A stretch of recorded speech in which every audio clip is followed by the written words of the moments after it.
In this video, we unbox and review the brand new Traxxas Rustler 4x4.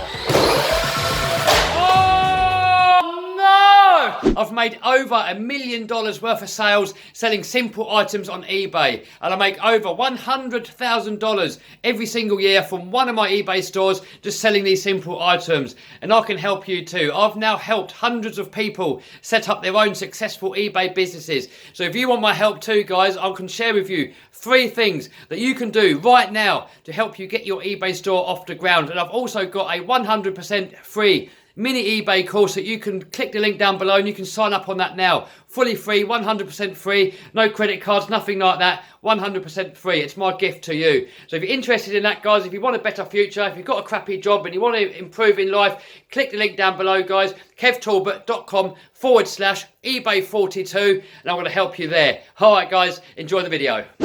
Guys, welcome to another video. In this video, we're going to be unboxing and having a quick look at the brand new Traxxas Rustler 4x4. I know we're a little bit late to the party here in the UK, but it's only just turned up yesterday, so now we're going to have a look. Subscribe!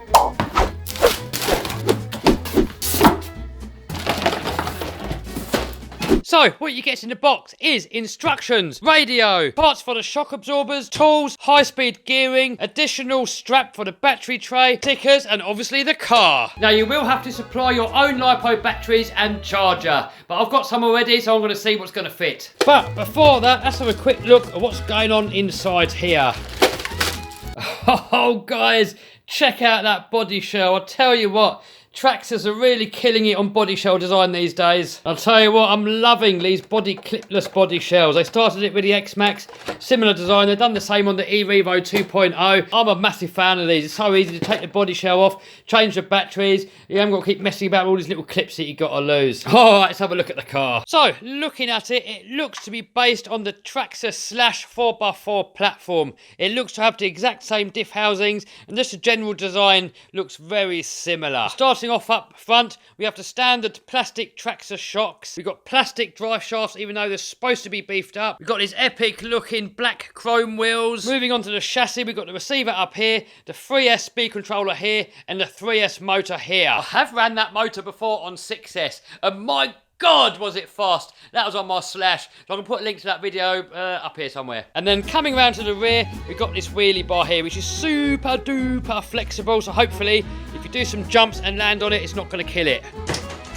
So, looking underneath, it definitely does look very slashy, which is a good thing because the Traxxas Slash is one of the strongest RC cars that I've ever owned. So here's my Slash. It does need a little bit of work. It has got a split in the chassis, but my God, that took some abuse to do that. So if the new Rustler 4x4 is going to be anywhere near as strong as that, we're going to be onto a winner. So size-wise, here it is next to the Traxxas e-Revo 2.0. It does look very similar. Just looks like its baby brother. Oh, by the way, subscribe.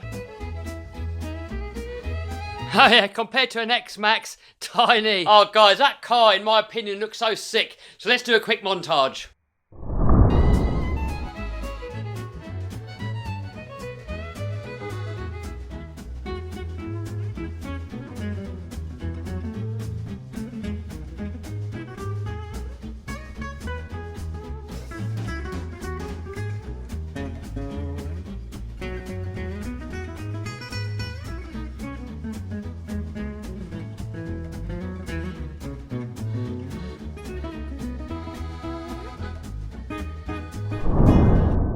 So, after a quick look at it, I'm guessing there are a couple of weak spots, but until we test it, I'm not going to know. So, what my first thoughts are is that these plastic shocks are going to be a bit of a weak spot. And I'm probably going to end up putting some of these alloy shocks on there, the same ones that come with the Traxxas 4x4 Platinum, or Ultimate, same thing. Also, even though these drive shafts are a lot more heavy duty, they do look a lot thicker, I still reckon that they're going to be a weak spot. I can see these breaking. So I'm probably going to end up putting a set of these steel drive shafts in here, the same as the ones I've got on my Slash 4x4. Also, on the Slash 4x4, I used to bend this centre drive shaft all the time. But this being a much shorter platform, maybe it's going to be fine. If not, then hopefully Techno RC are going to step up and make a drive shaft that's going to fit it. This one here is for the Slash 4x4. So size-wise, compared to the Slash, it's just a little little bit shorter. Oh boys, this poor thing needs a rebuild soon. I've got a new chassis for it here, so that's going to be in a video soon. So, first thoughts guys, it definitely has got potential to be one of my favourite RC cars.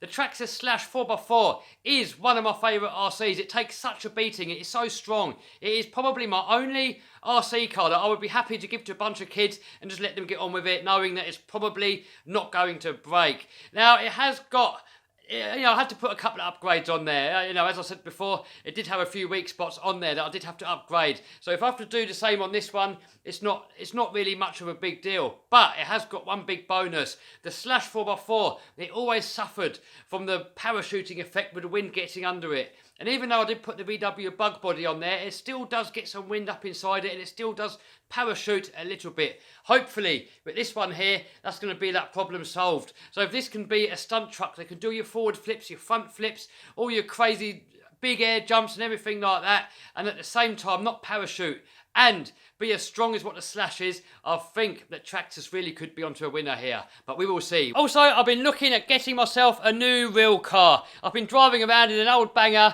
for quite a few years now. So what do you reckon to that, guys? Give me a note in the comments. I've got to get this damn thing built as well. So I've got the goal to get this thing finished by August when the UK Monster Truck Nationals are on. So I'm hoping I can really get this thing done for then. It's been sat here for way too long now. All right, let's see if these lipos are going to fit inside that car. So this is an Abzima 5000 milliamp 3S lipo, and I'm hoping it's going to fit in there. Seems to be plenty of room. Oh, looking good. Nope. Definitely nope. And if we put this one on there, it's still going to be quite a gap there. Is that adjustable? Nah, that's kind of the height what it is. Maybe I can just force it in with this one. Alright, we're in. It's a bit bowed, but it'll probably do. So all I've got to do now is change the connector here. Not that I've got anything really against Traxxas batteries, but all the batteries that I run these XT90 connectors, so that's what I'm going to put on there. So people in the comments have said to me a few times, Kev, are Traxxas batteries any good? I don't know, I've never used them. I've always used Fluorions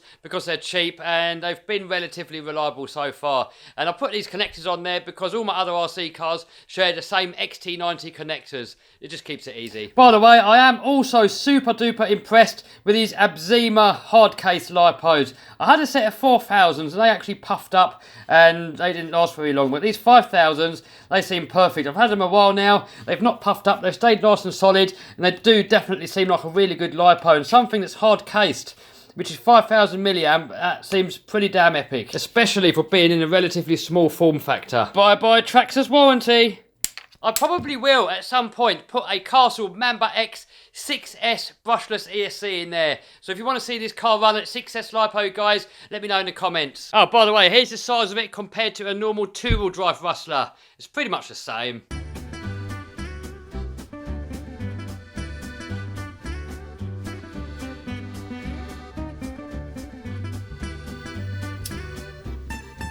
Alright, here we go, moment of truth.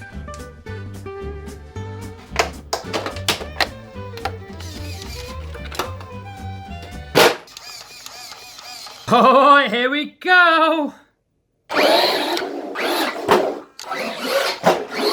Alright, let's get it in the workshop.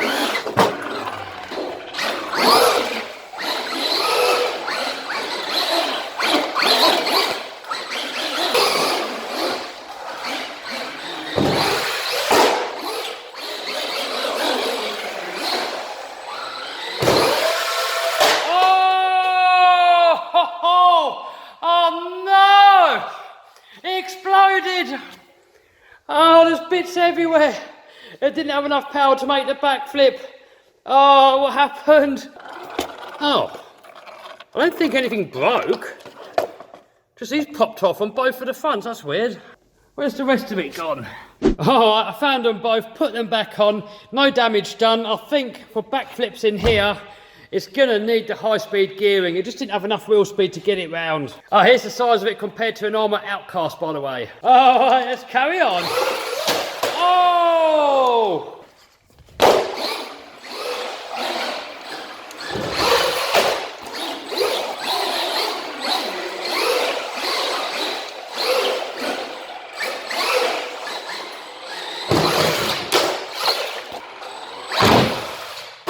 Oh, nailed it!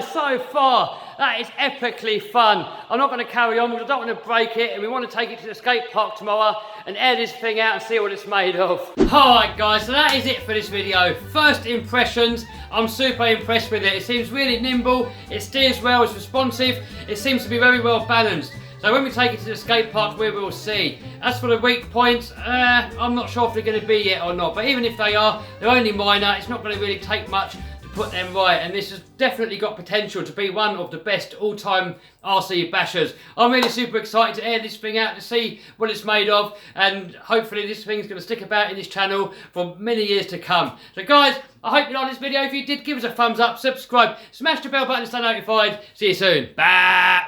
Want to make some extra cash so you can buy more toys, quit your job, go on more holidays, or maybe build a monster truck? I've got you covered.